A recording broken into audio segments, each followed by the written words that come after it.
So this is our adult fish box. So basically we come down here every day, every morning, and then we'll open up the gate and the fish will swim into this box.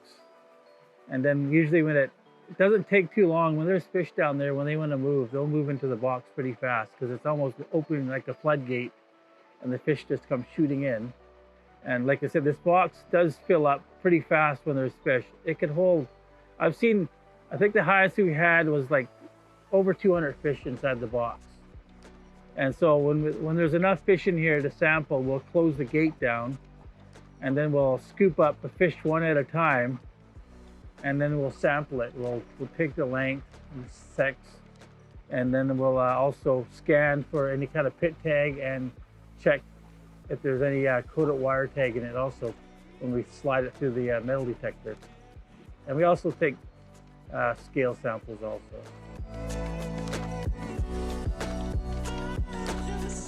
It looks kind of small, but it does go down. It's about 5 feet or 6 feet deep. So it is fairly deep. And I've seen the water as high as up to just right where my foot is. It's kind of, I've seen it up that high.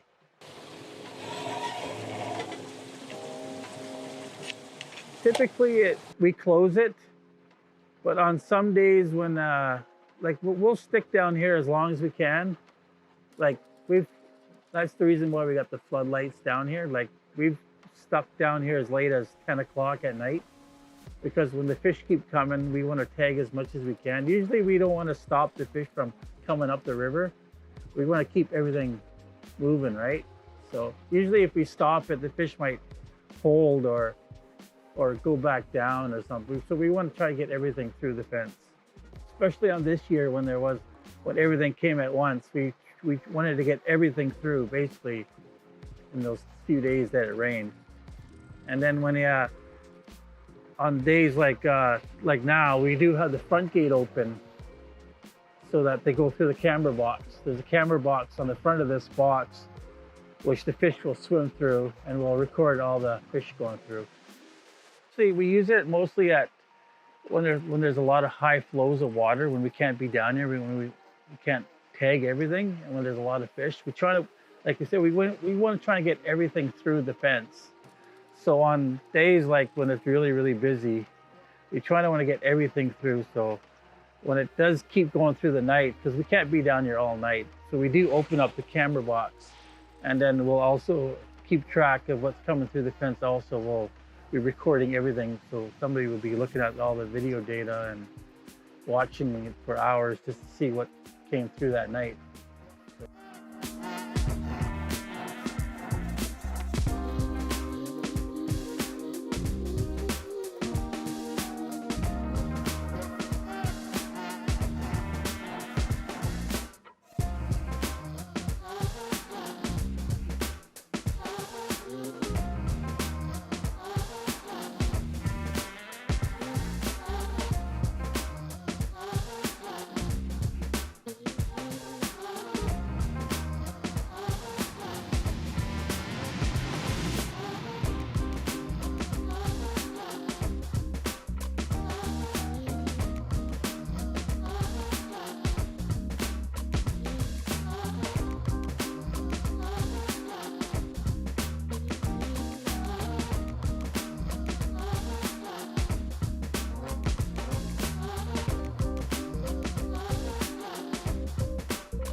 Usually, it does usually start to drop in December, but it never ever came up. Like October, November, it was still this level, other than that 2 days of rain that we had when it came up level with the cement, and then that was it.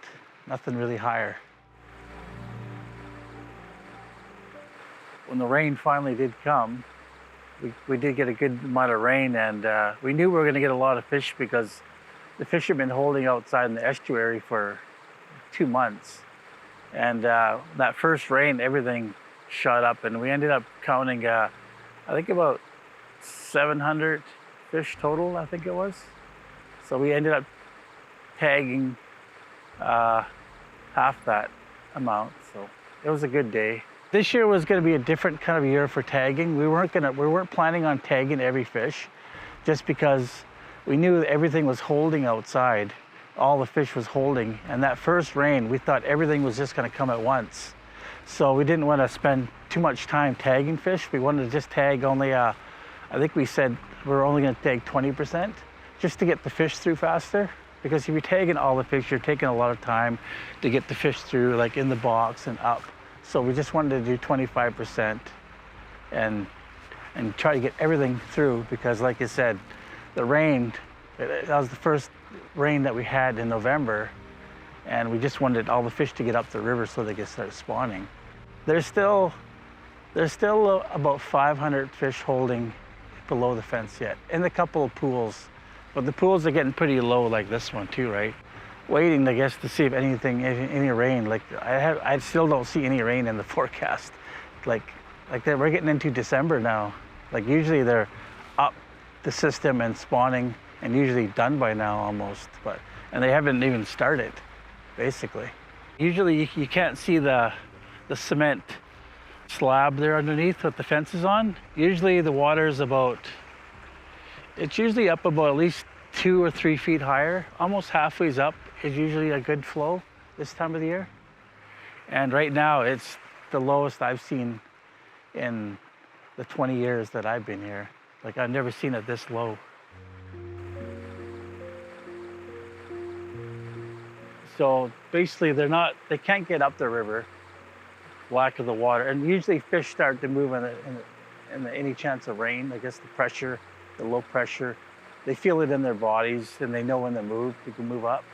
But with this no rain, and basically there's not enough water for them to get up the river right now anyways, so that's why they're just stuck in the pools, like you said, holding, not doing anything really, other than just hovering in the pools.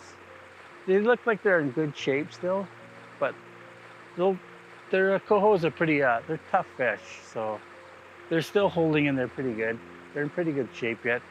We'll see over time, see what happens, but hopefully we do get some rain, and they could end up maybe just spawning right there. I don't know, who knows what's gonna happen. I did see about 3 or 4 go through the camera box today, and we haven't had anything go through in 2 or 3 weeks. So they are getting kind of anxious. They do want to move. I mean, it did say that we were supposed to get a lot of rain this week, but then look at it, it's blue sky now.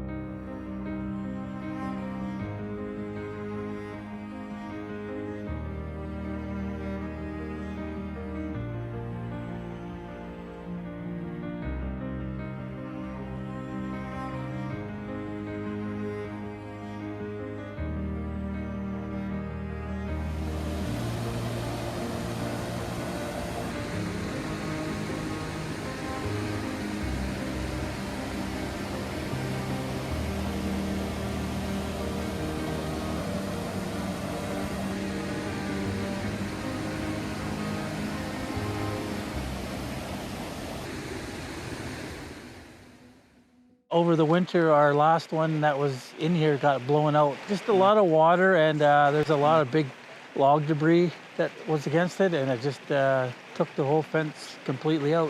Yeah. It's just a temporary one until we kind of figure out a better design, just so it's easier so it doesn't get wiped out like the last one did. Yeah. It's never happened before, but we're always improving stuff just to make it easier on us over the winter when we do the adult and stuff. So. You can see this is a lot smaller on the top than our other one, because the walkway up there is only like a 1.5 feet wide. The other one was about 8 feet wide, so there's lots of room to walk on it. But this one is just, like, you see why it's temporary, because the walkway is like not very wide. But we'll see what they come up with over the summer, I guess. Some new, it's going to be a fancier design. Like, just something so that we don't get too much debris on there. Because, like you said, it got wiped out because all of the log debris coming down and stuff like that. But we're almost done now. Like, we'll be done, I think we'll be down here tomorrow just to fasten some of the anchors down. But other than that, I think we're pretty close to being done. And then it's just coming back in middle of April sometime and putting panels in. And panels will only take like an hour to put in. Like, you just slide them in and that's it.